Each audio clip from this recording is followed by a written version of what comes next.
So it's here, the Rose Bowl. Normally, before I talk about the games, I say who's playing in it, but this is probably, this is not probably, this is the most highly anticipated and probably is going to be the best game out of all the quarterfinal games. So I'm not going to tell you who's in it. You know who's in it if you really know about this precious little sport of ours. If you know, you know. If you don't, I don't know why you're here. But to me, I kind of funny and kind of fitting that I think the best bowl game will feature the two best teams in the nation. For starters, the Rose Bowl is the best bowl out of all the bowl games. Just the feeling it has, the history, the tradition, the games that have been played here, just the aesthetic of it. Beautiful. It's so beautiful. And then Ohio State and Oregon, these are the two best teams in the nation. In all honesty, whoever wins this game will be my pick to win it all. I will have them winning this entire thing, whoever wins this game. Oregon from wire to wire this year has been the best team in the country. They have won every single game. And then you have Ohio State, where it's like they have two losses. Their first loss was to Oregon, which is probably one of the best losses in the country.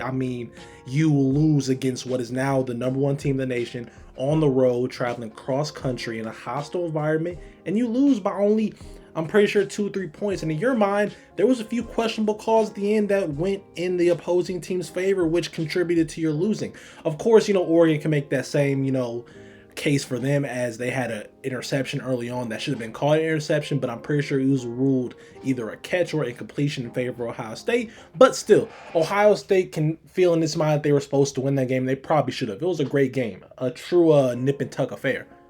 And then you have Ohio State's loss to Michigan, where it's like, I don't even know where to begin. I think that's one of those losses that, it's its own separate thing. I don't think about that game when I look at this Ohio State team in comparison to any of the other teams in the playoff, because Michigan's not in the playoff. I think Ohio State right now just has a Michigan problem. Michigan currently has a hex, has a hold over them that they just have to get over. And considering Michigan's not here, I don't think they have too much to worry about. It's a Michigan problem right now. For some reason in that game, they were calling that game to prove a point rather than a win. They were sitting here saying, all right, we're going to prove we're the toughest, most physical team. When honestly, that matter. Just win the football game, just win. But they didn't. But honestly, like I said, these are two of the best teams in the country. Whoever wins, I'm a pick to win it all. And I foresee a high scoring game. These are two of the best offenses in the country. Both of these offenses can beat you through the air and on the ground. And while I believe Ohio State has the best receiving core in the nation, Oregon is not so far behind.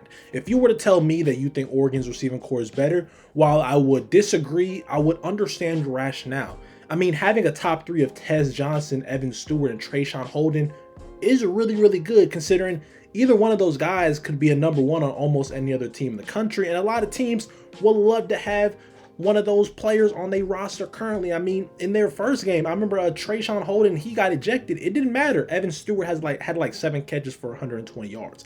They have a lot of different guys that can go off at any given time. I think what they have over there is very underrated, and most people just aren't talking about how electric their pass catchers are. I'm pretty sure even their tight end is really good and having a really, really good season. But when we get to this game, I just have a few, I just have a few questions, a few keys for both these teams. And first, when I look at Oregon, I say, will you be able to expose this Ohio State offensive line? And this is not me saying Ohio State's offensive line is bad, because it's not by any stretch of the imagination. Actually, it has vastly improved throughout the season. But if I had to pick a weakness or a weak point on this Ohio State offense, it's the offensive line.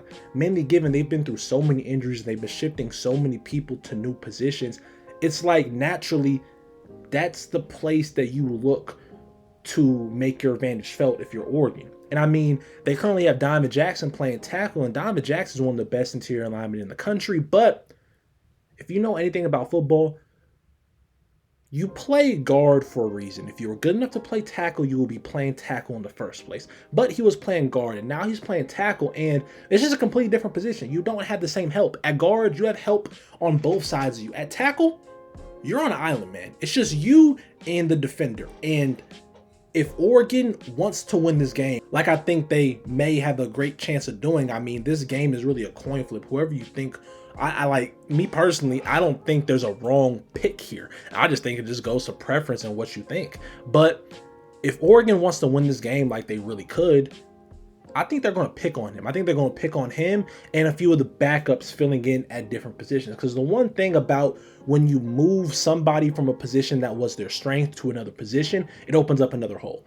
Now, Ohio State, I won't say they have a hole when it comes to the interior offensive line, because against Tennessee, that group played extremely well. But against better teams, it's something that could potentially be exposed. And Oregon could expose this if they truly feel like...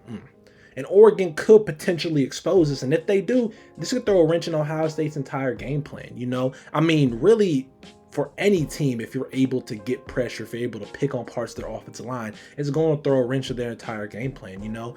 And when I then shift my focus to Ohio State's going to need to get pressure in this game if they want to win. You know, in Ohio State and Oregon's first matchup, they got 0 sacks, only 2 tackles for losses. That's not going to cut it. And while Ohio State's front 7 and especially front 4 has vastly improved since this Oregon game, I think Ohio State as a team has gotten so much better ever since that game. But this is, you know, prove it time. It's going to be proven for this defensive front.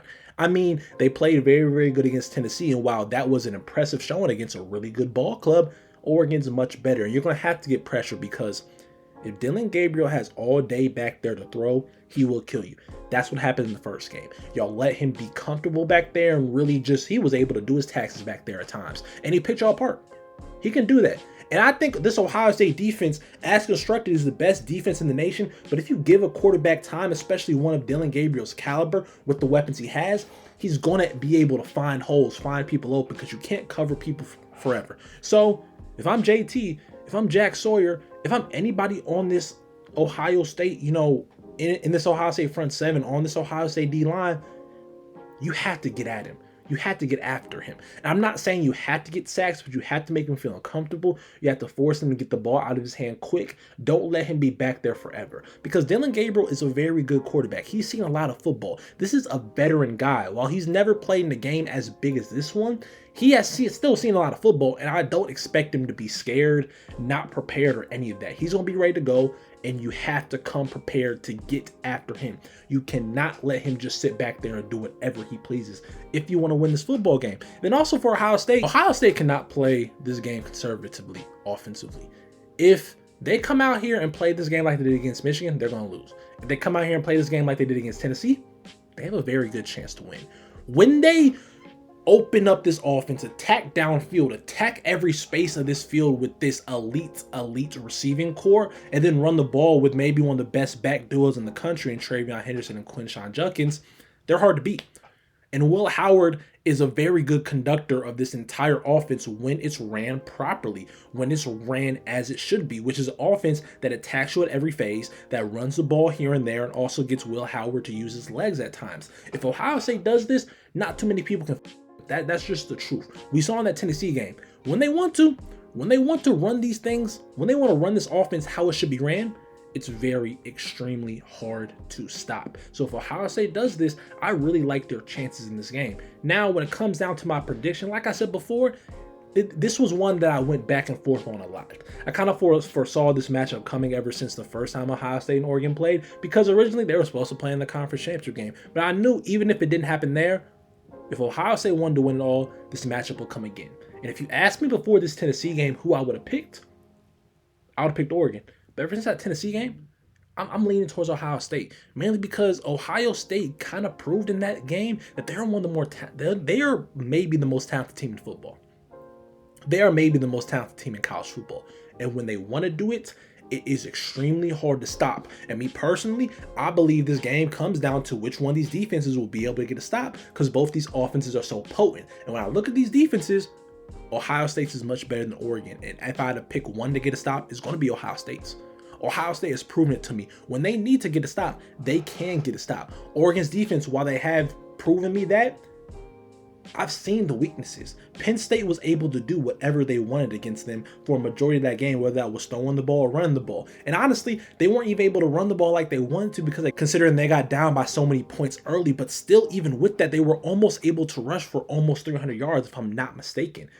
This Oregon defense can be had. Meanwhile, this Ohio State defense, I trust them to make a play. I trust them to get a stop when need be. Because in my mind, both these teams are going to score over 30. So it's going to come down to a few defensive plays and which defense can produce that. And I think it's Ohio State.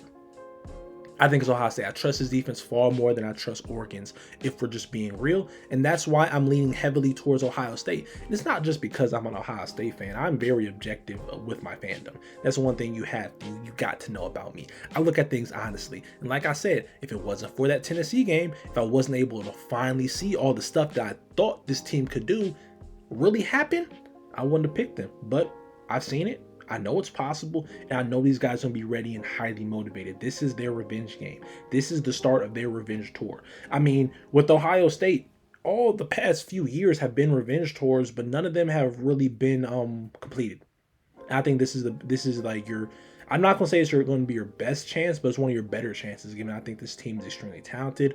Will Howard is balling. I think he is the perfect quarterback for this team. Because the thing about Will Howard is, yeah, he may not be the best passer. Yeah, he may not be the best quarterback, but he's a really, really good conductor. He's not going to put the ball in harm's way often. If he doesn't see anything in the passing game, he's going to run. He's always going to keep his eyes downfield. He's going to give his receivers a chance in one-on-one coverage. That's the thing. Your receivers are so good. Ohio State's receivers are so good that even if they don't look open, they're open. Just because that dude's on Jeremiah Smith, don't mean he covered. It doesn't. And speaking of Jeremiah Smith, if Jeremiah Smith gets anything less than 12 targets in this game, it's malpractice. Get that man the ball early. Make that man a vocal point. Make Oregon be forced to shift their entire coverage to him. Because once they do that, Emeka Egbuka is really nice, man. Emeka Egbuka may to be the first receiver off the board this year. Cardell Tate's pretty good at football. G. Scott's good too. Make Jeremiah Smith the vocal point so he can create openings for other people, and also he is just special with the ball in his hands. Get him involved. Make him feel like a big factor of this game. And I don't think they're not going to do that, because against Tennessee, that's what they did. They went to Jeremiah Smith early and often. I loved it. I loved it. If this team just replicates what they did against Tennessee, against Oregon, they can win this football game. But there's also a world where they do exactly what they did against Tennessee, but Oregon is just a better team. Oregon is like that. I'm not disrespecting Oregon at all by just not picking them. I understand the challenge that is in front of Ohio State. I understand how good Oregon is. Oregon is a damn good football team. And Ohio State can throw their best punches, and Oregon could take that and be like, all right, my turn. Let me smack you too. You know? So I expect a classic. I expect another game of the year type of game from these two teams. And I can't wait, man. I really can't wait for this one. So please let me know down in the comments below, who you think will win, who you like, if you agree or disagree with me. Let's have some banter. But just know, don't come at me sideways, because, like, one of my favorite sayings is, you go low, I go straight to hell with it. Don't play with me, dog. But yeah, don't forget to like, comment, subscribe, tell a friend to tell a friend. I love y'all. Peace.